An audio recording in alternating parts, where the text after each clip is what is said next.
Hello and welcome to IGPP Expert Talks.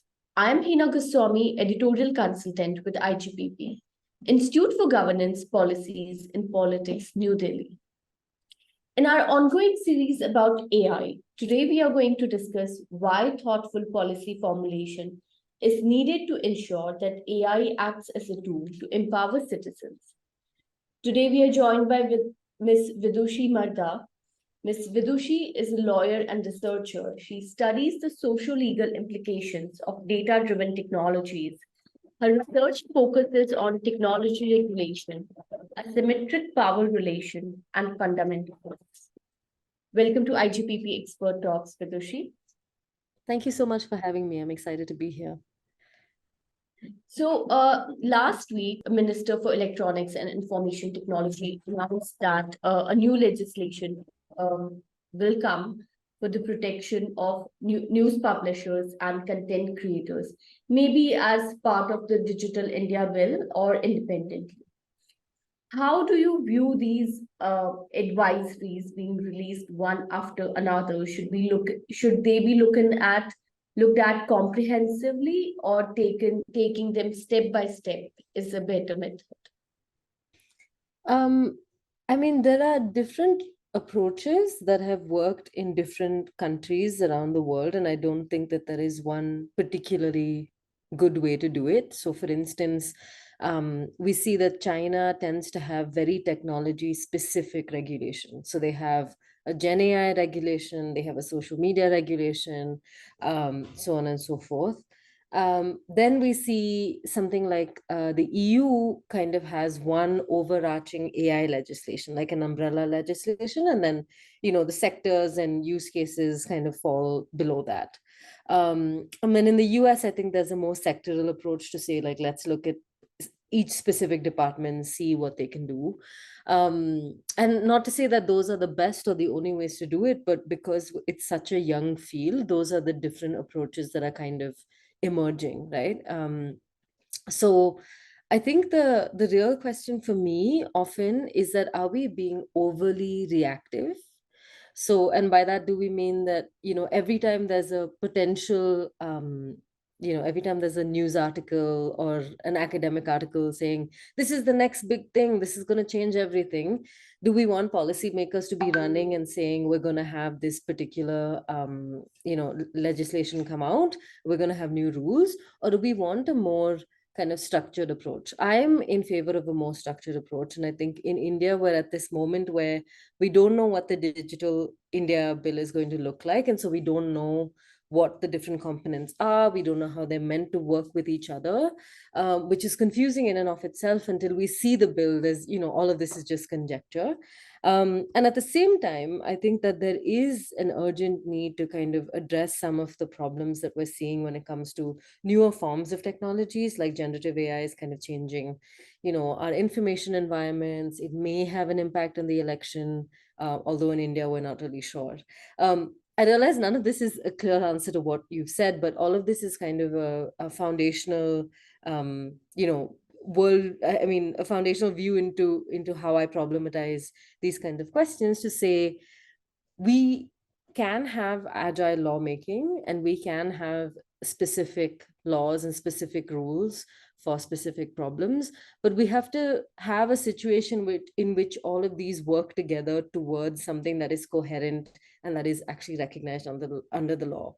If we don't have that, if we kind of have knee-jerk reactions and we have rules here and regulations there, and we don't know how they work together, and they're not really thought about in a cohesive way, then not only does that lead to confusion, it also ends up being a really ineffective way to carry out policy, and to bring in regulation into our societies and into this environment.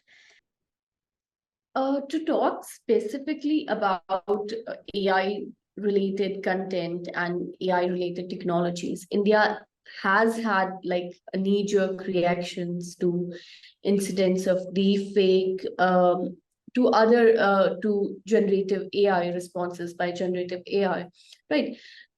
Should we have a more proactive approach then? Because this looks like a knee-jerk reaction then, right? I mean, so when I say knee jerk, what I mean is like a hasty sort of response to something that happens without fully considering the wider framework and environment and existing regulation that exists. The thing with things like deep fakes and Gen AI is that their introduction into into the realm of the general public, for instance, is knee jerk in and of itself. So, in November 22, OpenAI kind of released ChatGPT, and then we had this huge sort of wave of generative AI in a way that we haven't really seen in recent years, right? So once the AI hype happened like 5, 6 years ago, all of the developments have been kind of gradual, but ChatGPT really was a moment where it looked different than the other moments, right? And so at that point, the question for policymakers is, what are you doing? And so I can understand like a hasty knee-jerk sort of reaction to be like, oh, we have a regulation and you can't use this. Or we have a regulation and say, make sure that this technology doesn't cause harm or something like that. I'm obviously being overly simplistic and no regulation says that in those words, but all of them kind of build up to there, right? But the problem often is that policymakers don't fully take into account the technical realities of systems like generative AI or of systems like facial recognition or whatever it may be, right?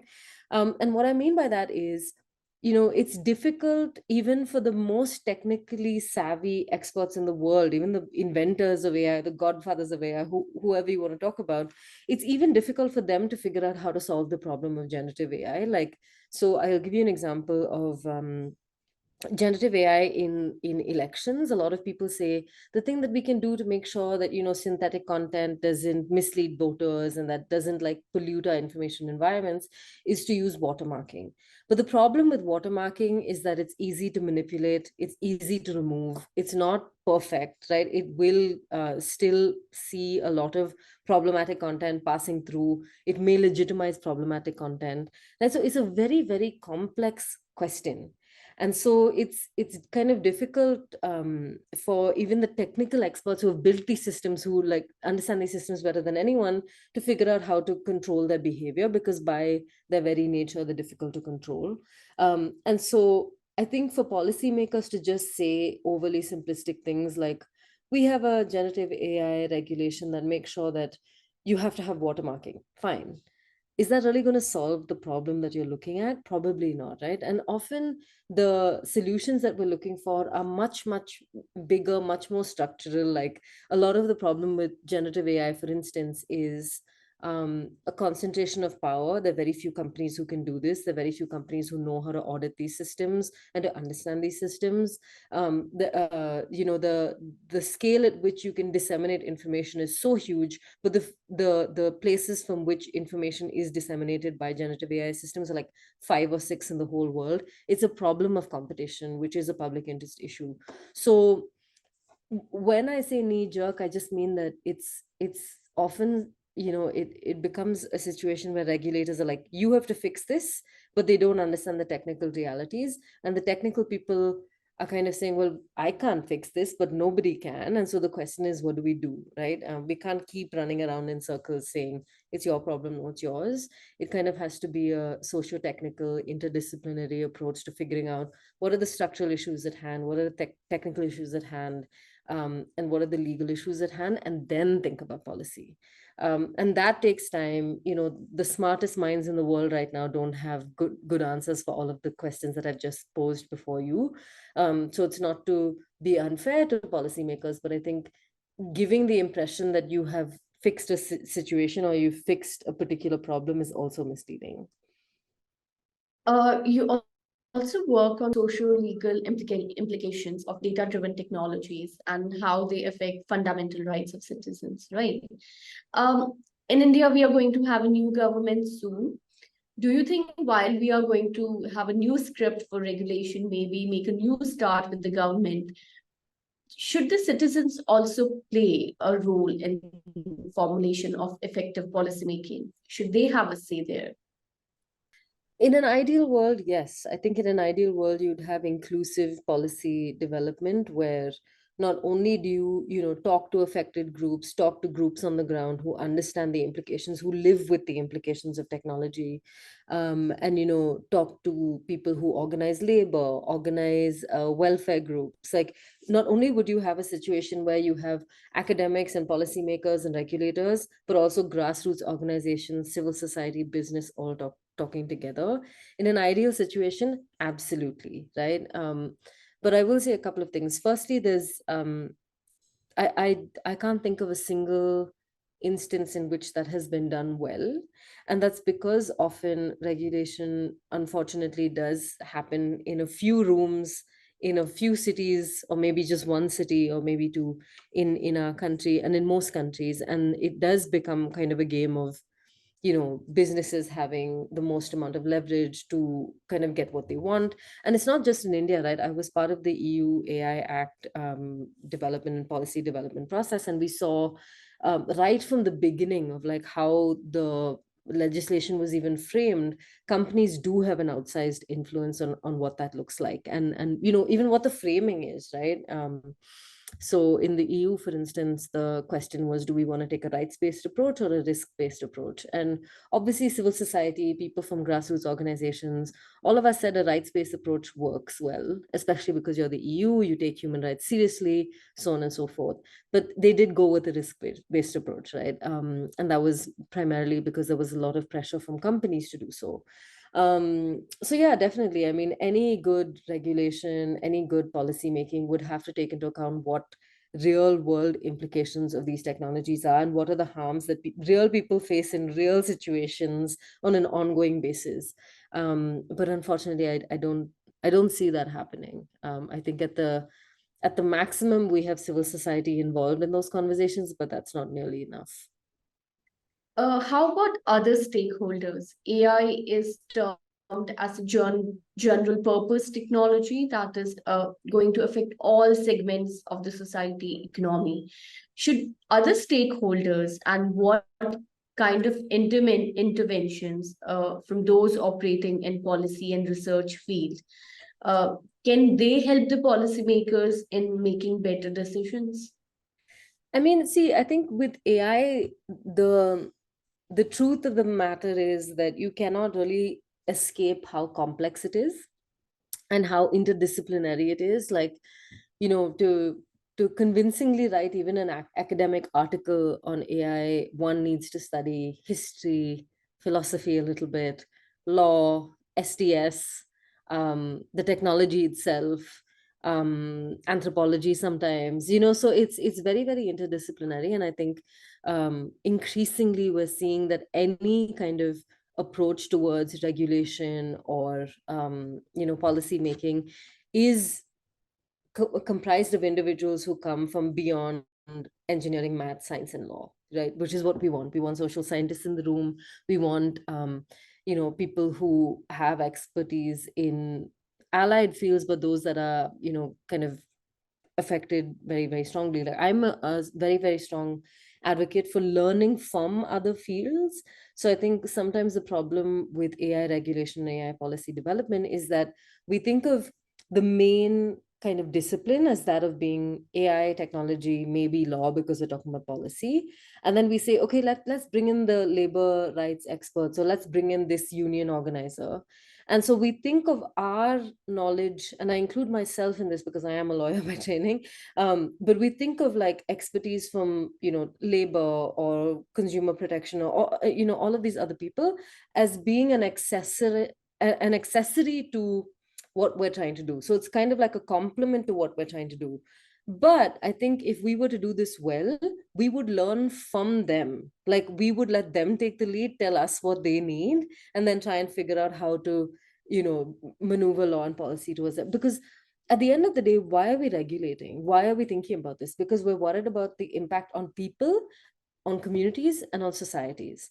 And no one understands people, community, and societies as those, as well as those who work in them, who come from them, right? So I think there's a little bit of structural change that needs to be done at that level as well.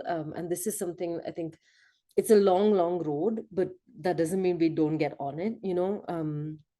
because there are so many instances where, you know, with a legal training or with a technical background or regulatory kind of point of view, we take a particular stance, and then people that we're apparently regulating for, or whose benefit we're trying to think of, have an opposing view.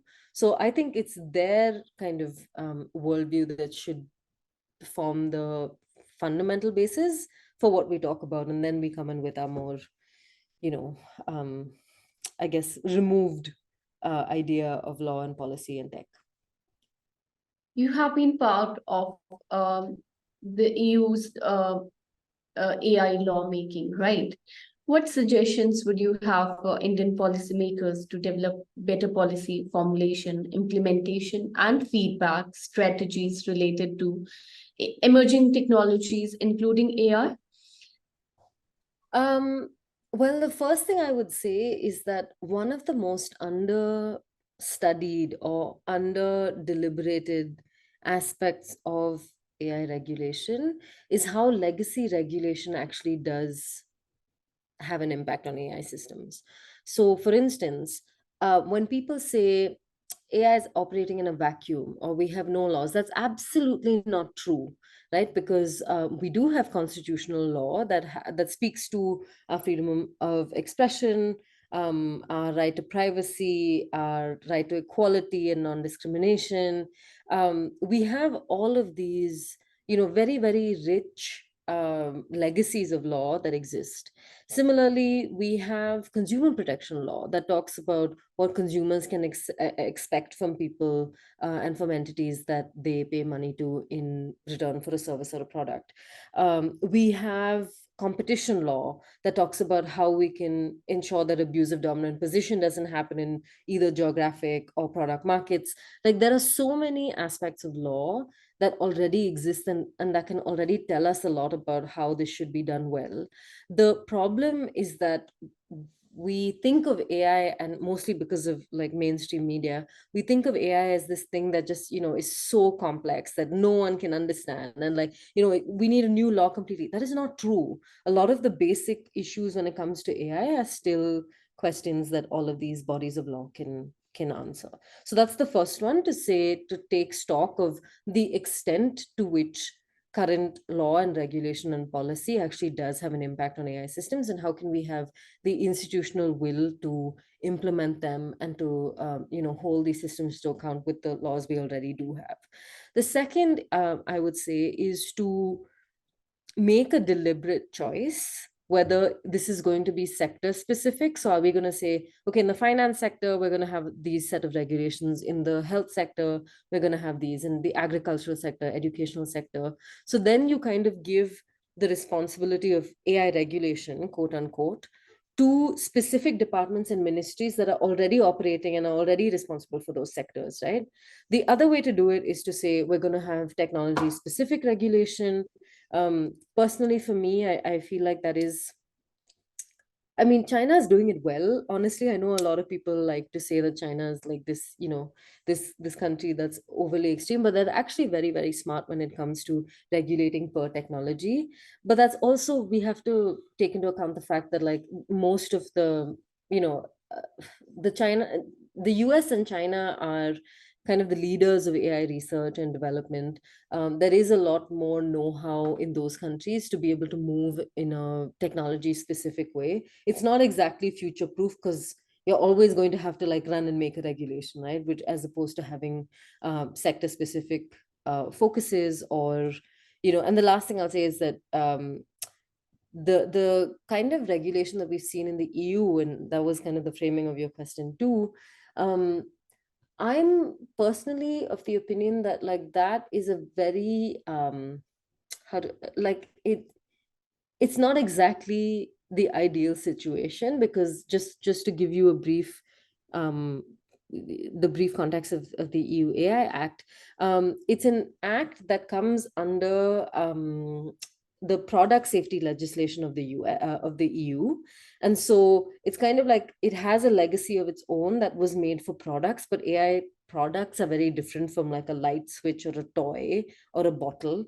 And so we've come up against a lot of like limitations of that approach to say we're just going to have an AI law that's going to apply to all systems, because then it's very difficult to account for context, and context is the most important thing to consider when you're talking about regulation of AI.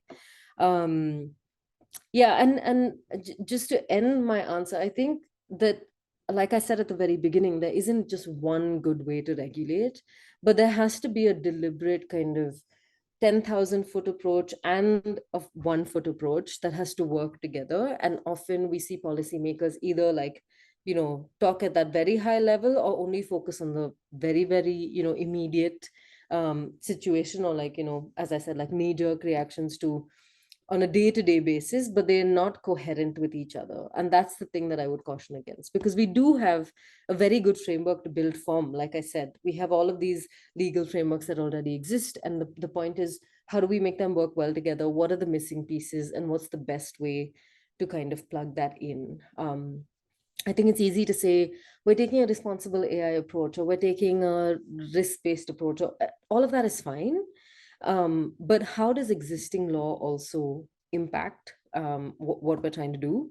And yeah, I think we have to play to our strengths as well. So, and this would have to be a much, much longer conversation with not just you and me, but with policymakers and with experts who have expertise beyond just ours, to say what are the strengths, what have we done well, what could we build on, yeah, so on and so forth. Thank you so much for joining us today, and thank you for joining us. Thank you.